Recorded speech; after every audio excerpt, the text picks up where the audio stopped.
ஒரு உணவு அப்படின்னா அது காலையில் சமைச்சு மத்தியானம் சாப்பிடலாம் அதிகம். நம்ம ஊர்ல ராத்திரி சமைச்சு மறுநாள் காலையில கூட தண்ணி ஊற்றி வச்சு நீராகாரம் அப்படின்னு சாப்பிடுவோம். அவ்வளவுதான். அதுக்கு மேல அந்த உணவு கெட்டு போயிடும். அதுக்கப்புறம் கெட்டு போயிடும்னா அது பிற உயிருக்கான உணவாயிடும். நம்மக்கிட்ட இருந்து அதுல பாக்டீரியா வந்துடும். அதெல்லாம் வரும்போது அது ஃபங்கஸ் வரலாம். அதுக்கப்புறம் அது வேறு உயிரிகளுக்கானது, நமக்கானது இல்லை. ஆனா அதே நீ சாப்பிடக்கூடிய எந்த குப்பை உணவு எடுத்து பார்த்தாலும் அப்பவே சூடா போட்டு அவங்களுக்கு தராங்க. அந்த உணவுகள் கெட்டு போகக்கூடாது அப்படின்னா அதுக்கு ஒரு கெமிக்கல். அப்புறம் உனக்கு பிடிச்ச கலர் இருக்கணும், உனக்கு அதை பார்த்தோன்னே அது வாங்கணும்னு தோணுங்கிறதுக்கு அதுல ஒரு வண்ணம். நம்ம வீட்டில் இட்லி வச்சோன்னா அதில் யாராவது கலர் பொடி போடுறாங்களா? தோசை சுட்டாங்கன்னா அதில் வந்து உனக்கு வடிவத்துக்குன்னு வருதா? இல்லை, எல்லாருக்கும் ஒன்று தான். ஆனால் இந்த சந்தையில் புகுத்தப்படக்கூடிய குப்பை உணவுகள் எல்லாம் உனக்கு பிடிச்ச வண்ணம் வேணும், உனக்கு பிடிச்ச ருசி இருக்கணும், உனக்கு பிடிச்ச வடிவம் வேணும், அப்புறம் 6 மாதம் ஆனாலும் கெட்டு போகக்கூடாது அப்படிங்கிறதுக்காக ஏகப்பட்ட ரசாயனங்களை போடுறப்ப அந்த ரசாயனங்கள் எல்லாம் நம்முடைய உடலை பெரிய அளவில் பாதிக்கிறது. உலகம் முழுக்க இன்னைக்கு வந்து சொல்ல ஆரம்பிச்சிட்டாங்க.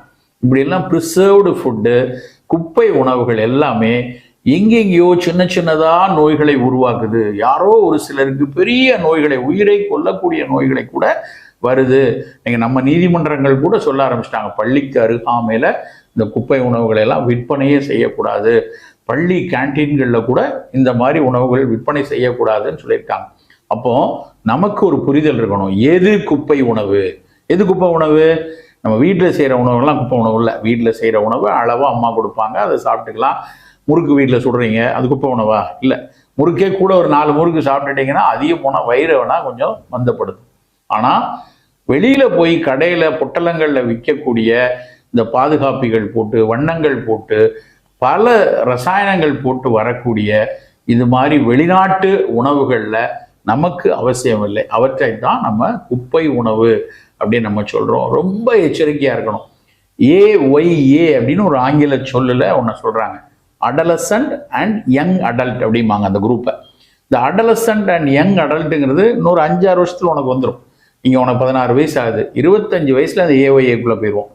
AYAக்குள்ள இந்த அடலசன்ட் அண்ட் யங் அடல்ட்டுக்கு நிறைய புதிய நோய்கள் வருவதாக இந்திய மருத்துவ ஆராய்ச்சி கழகம் சொல்லிட்டே இருக்காங்க.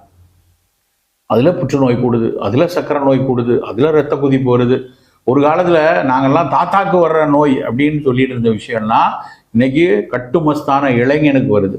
அப்ப அந்த நோய் கூட்டம் வரக்கூடாதுன்னா இப்ப இருந்தே, இன்னையில இருந்தே நீங்க குப்பை உணவை தூக்கி எறியக்கூடிய மனநிலையை நீங்கள் வளர்த்துக்கணும்.